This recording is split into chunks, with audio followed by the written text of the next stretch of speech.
We're into July now, and that can only mean one thing. It's the Open Championship week.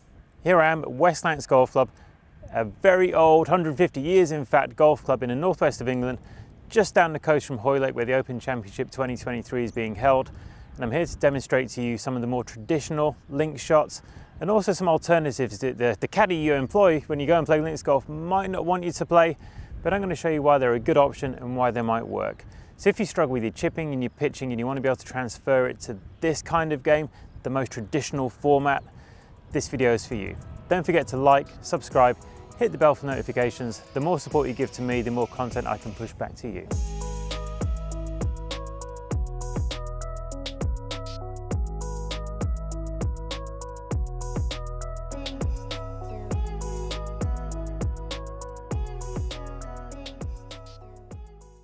When you watch Open Championship, one thing you're going to see plenty of is putting, and putting from well off the surface. This is maybe 15-20 yards from the edge of the green. I've got another 10 to 15 to the flag.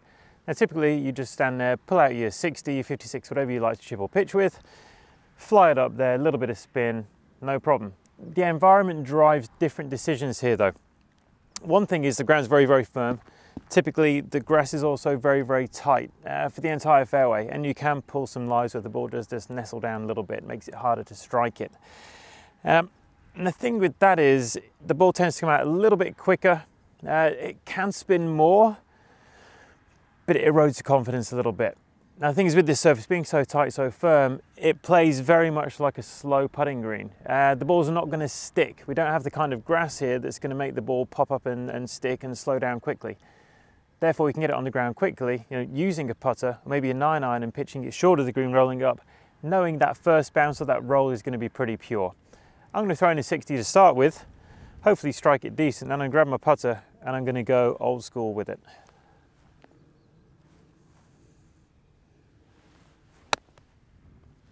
You see how it came out a little bit flat. Did grab on that third bounce though, so that's a pretty good shot, 5-6 feet. But not everyone's going to feel comfortable playing that kind of shot, so you can pull the putter out. Obviously it's pretty far, plenty of speed on it. Have to read it like it's green the whole way, because there are always undulations, and give it a good wrap.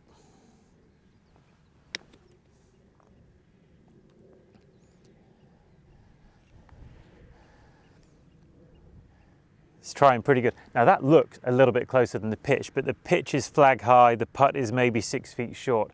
Equidistant, let's go 9-iron. This is the in-betweener. I kind of like the putt, to be honest with you. It's always been said that your worst putt's going to be better than your worst chip. And you're absolutely right. I mean, you don't chunk a putter and hit it 5 feet in front of you, do you? So let's hit a 9-iron. This is going to have to bounce short of the green. Little runner.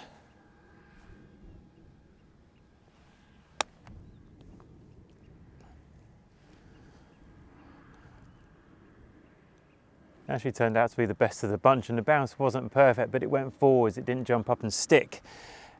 So links golf, rule number one, don't be scared to get the ball on the ground early. Okay, the way the ball rolls, the way it runs, the undulations, how they're designed to help you can be a real feather in your short game cap. What you're going to find around a lot of links greens are runoffs. Okay, down this little valley, little bowl, so we've got quite a low spot here. It's maybe 4 or 5 feet below the level of the balls, and with quite a steep rise. The more adventurous might try and fly it on with some kind of trajectory, but it's tight, it's a downslope, it's not easy. Putter would be a safe option. Or again, like I've already said, the aprons are very, very tight, very firm. You could just roll it down and up. The other option you'll see traditionally would be more of a bump into the upslope. Okay, so you need to pick a club that reduces the risk you're actually going to fly the upslope, because that would be the big error. Okay, would be to actually miss the slope you're trying to pitch into. So it's better to not to try and take a more lofty club like the 60 and bring the flight down, just in case you do get a flight you don't want. Go down a couple of clubs. So I'm going to pull a 9-iron and I'm going to have a little look up the slope. Pick an area, probably midpoint. It's going to kick slightly left and to the hill, take the speed off the golf ball and have it work its way up to the flag.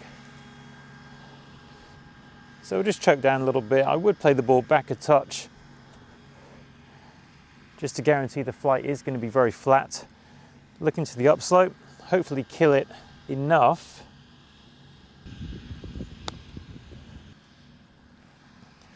to get an outcome. Okay, so that came out pretty good. So you can see the ball comes off very, very little spin.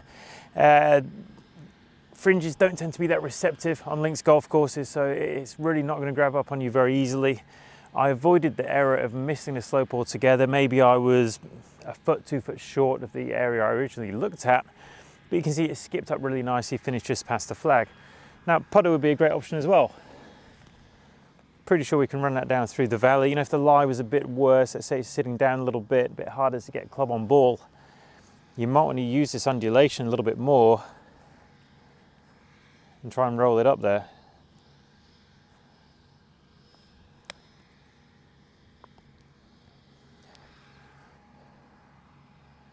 So this link stuff's easy, isn't it? Then we go a bit more adventurous and say, right, 60, maybe the club could pull a regular course. Things are a little bit softer, there's a little bit more grass underneath the ball, easier elevation, and try and fire something up there. Now, it's pretty early, it's been raining, it is damp. It's going to be kind of hard to get it to grip. The face is going to be a little bit wet. Just to add to the difficulty of going more loft, it becomes very, very tricky.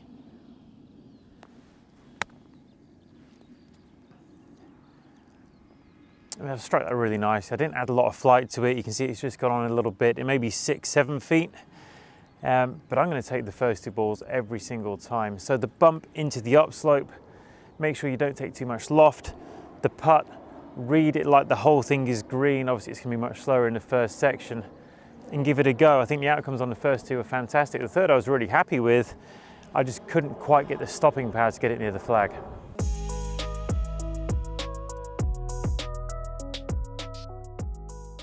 Okay, we found a greenside bunker.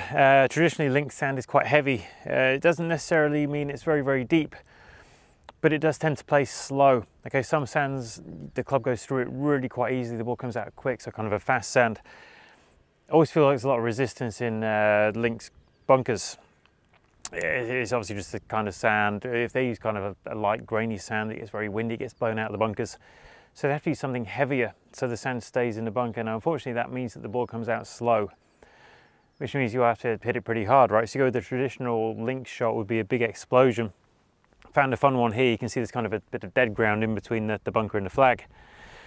So you'd be a little bit more kind of traditional open face, low hands, all that kind of stuff. Big swing, cut across, and give it a really good thump to try and get it to pop up. It just requires a lot of speed.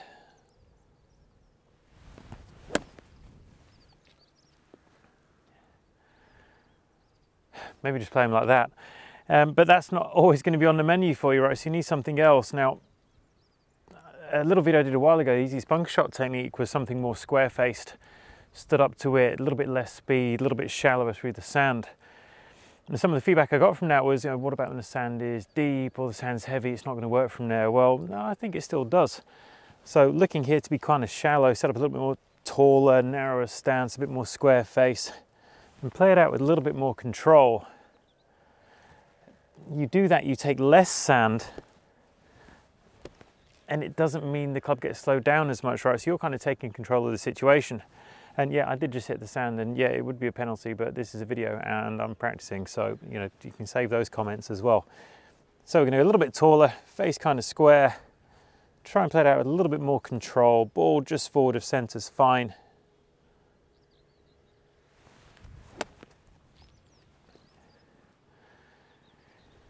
You can just see the difference in the swings, right? Much smaller, much more within myself. The divot just a little bit shallower, certainly less of a thump down into the sand. And the result, perfectly good. Just 2 very, very different bunker shots. The second one still pulled up, still had spin. All right, so it's not a case of there is one way to play these bunker shots. Knowing sand is heavy, you've got the option of speed, to get height, etc., etc. But if you don't want to try and use force, you can use finesse.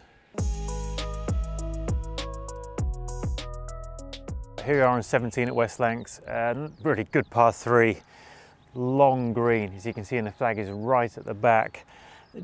Maybe 2 or 3 steps beyond the flag and just to the left, maybe 2, it's definitely not 3 steps.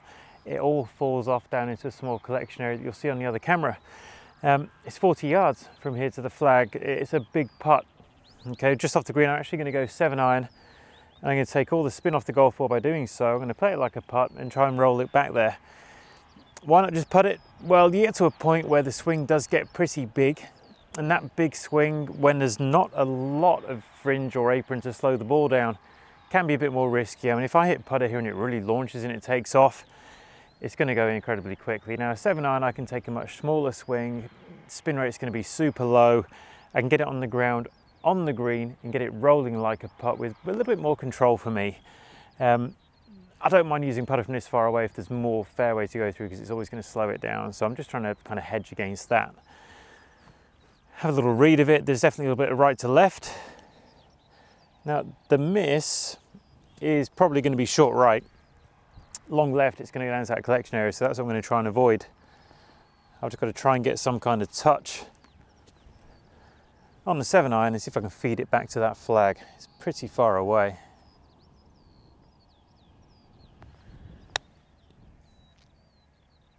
That has gone right into the collection area that I didn't want to miss it in. Oh dear. Right, so a little bit more practice required with 7-iron. Let's feed it a little bit further to the right. I think I did pull that a touch as well. It doesn't help.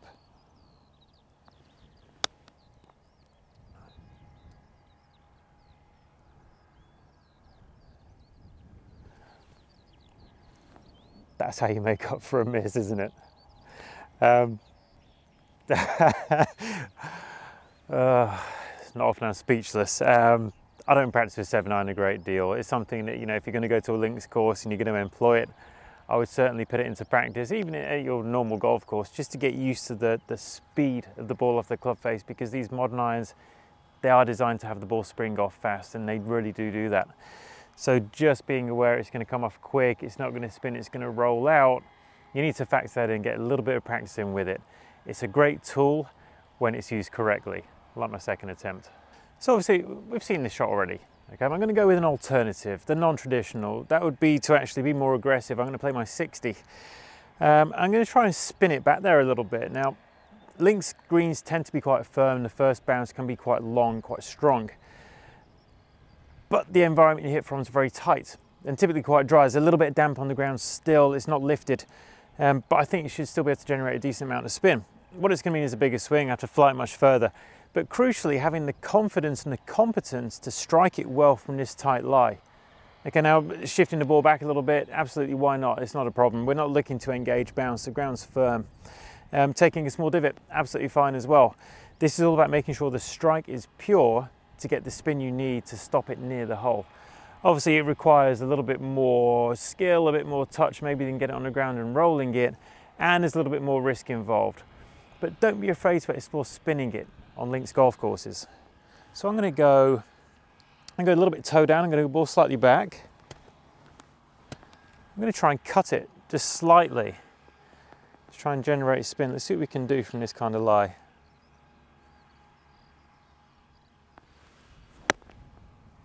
It's just popped up on me a little bit. It's going to grab a touch. So the spin was there. You see, it's a small divot. It's going to happen. I'm not trying to burn the ground here. I'm trying to make sure I generate something with it, which is going to mean a little bit of steepness in the swing. That was hit better. You know, so you see, you can get it to grab. It's just having the nerve and the courage and the competence to strike it from this turf, because it does sit very tight.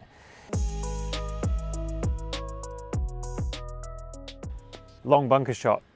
From bunkers that generally are quite small, they have fairly steep little faces on them. This is a good 40-45 yards back flag.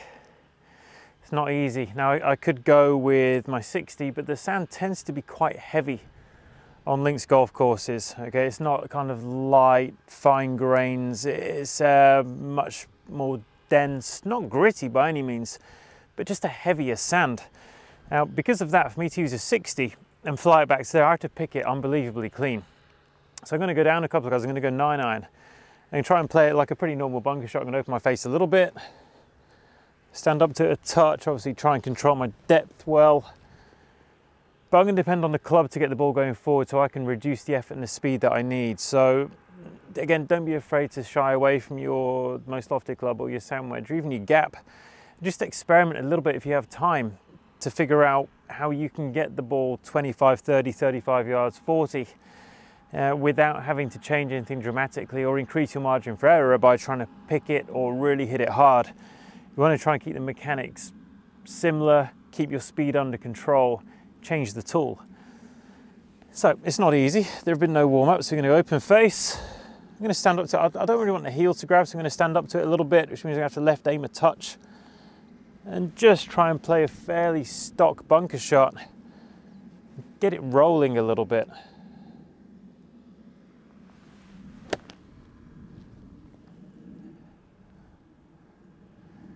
Yeah, maybe a little bit cautious, wasn't bad. You see how much the club slowed down. There's not that much sand, as in it's maybe this deep, but it really does play slow. So let's give it a little bit more. Again, it released out here, it didn't really spin on me, which is nice. But I could have done with a little bit more gas.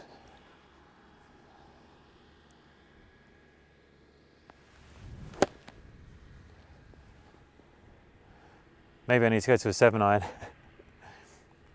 We're creeping closer. Just for an example, I'm going to grab my 60, which is just outside the trap here.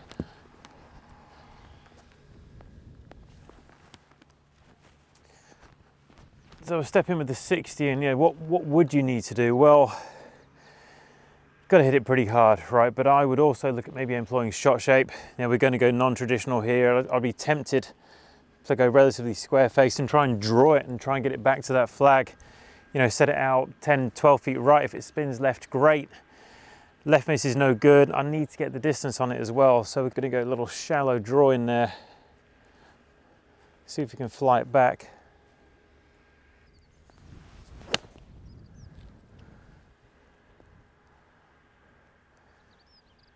Awesome, see it grab, see it pull up.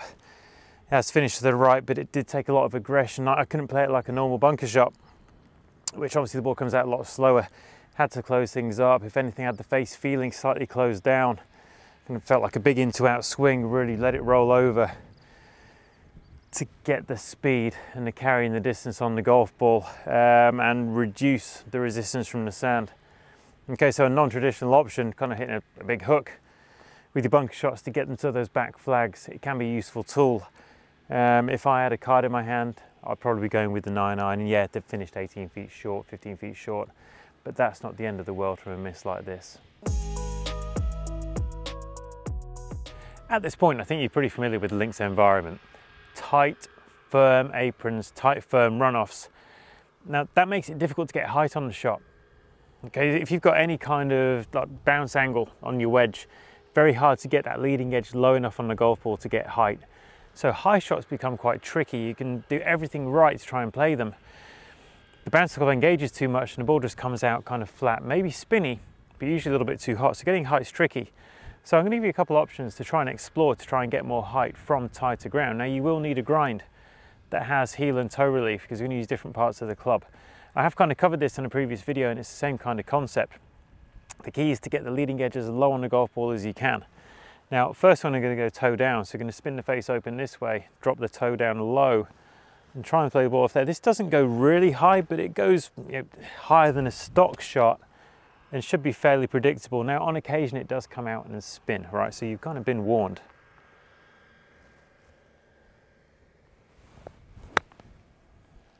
But you see, it's got decent height on it. It's got a little bit of stopping power. Not too big of a deal to hit the shot, but it didn't go really high. That's where it gets difficult. I'm on a slight downslope as well, just to make things even more interesting for myself. So let's get it nice and tight. You can hear the ground nice and firm. We're going to start to go a little bit higher by using the heel end of the club. So face pretty open, use the heel, a little bit scary. See if we can get this to have a little bit more flight on it still. Maybe a little bit with the wrists on the way through, trying to add some loft this way, get the club head to work up away from the ground again. See if we can get it to pop a touch. It is really a big challenge from links turf.